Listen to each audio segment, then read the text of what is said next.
I think you get the right people at the right time, all of a sudden show up.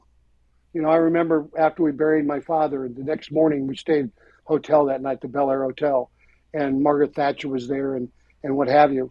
And we ended up having breakfast together. And she said to me, Michael, think what we could have done if indeed your father had been elected in 1976. And I said to her, Lady Thatcher, the Cold War would still be going on. The Berlin Wall would still be up. And she said, why do you say that? I said, where were you in 1976? Where was John Paul? Right. Where was Lech Walesa? Where was Václav Havel? Ultimately, where was Mikhail Gorbachev? Where were any of you? None of you were in place. Except in 1980, Ronald Reagan gets elected. You now have a leader in the United States, leader of the free world. But now all of you are in place.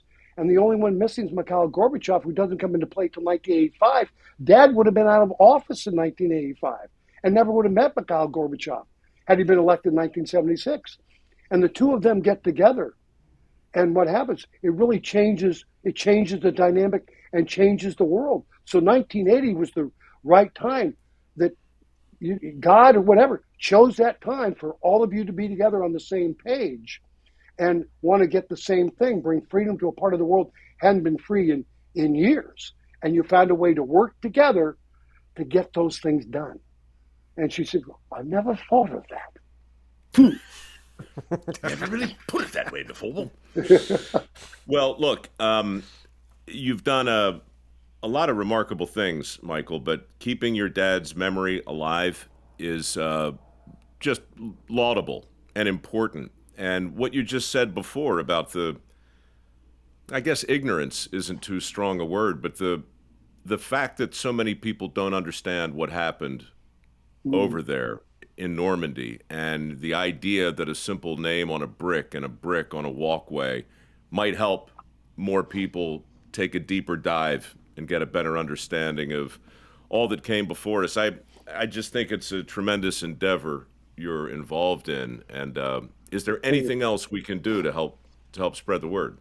No, exactly what you're doing. But I would say that the people who are in government today, doesn't matter what level of government, remember the placard on my dad's desk. No telling what a man can accomplish or where he can go if he doesn't worry who gets the credit. We have too many people today trying to take credit and getting nothing done instead of sharing the credit. My dad never used the word I.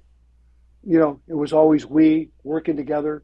I talked about the greatness of America, all of America, what have you. And I tell you one more story about my dad, because I asked him in 1976, when he lost. I said to him, we're in Kansas City. We were upstairs waiting for the president to come in or whatever. And I said, why in the world did you even want to run for the presidency? He said, Michael, for so long, I have sat and watched American presidents sit down with secretary generals of the Soviet Union. And every time we sit down with them, they always ask us to give up something to get along with them. I wanted to be the first president to sit down with the secretary general of the Soviet Union. I was going to let him pick the table, the chairs, and the place because, Michael, that's how they do things at that level. And as the Russian was telling me, Secretary General of Russia was telling me what it was I was going to have to give up to get along with them. I was going to get up from my side of the table, walk around the other side of it, lean over, and whisper in his ear, Nyet.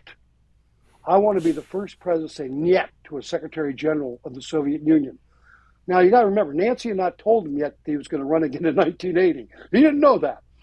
But in 1980, he runs, becomes president of the United States. Almost 10 years to the date, in October of 1986, is with Mikhail Gorbachev at Reykjavik. And Mikhail Gorbachev, they're there to sign the SALT agreements. Yeah. Mikhail Gorbachev says, if you want me to sign it, you have to give up SDI, Star Wars. And we've all seen the photograph of my dad turning away with that stern face after saying Nyet, walks away.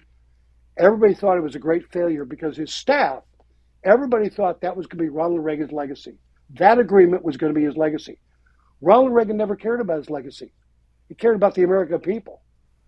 And so his staff was upset he didn't sign on to that. The media took him to pieces and what have you.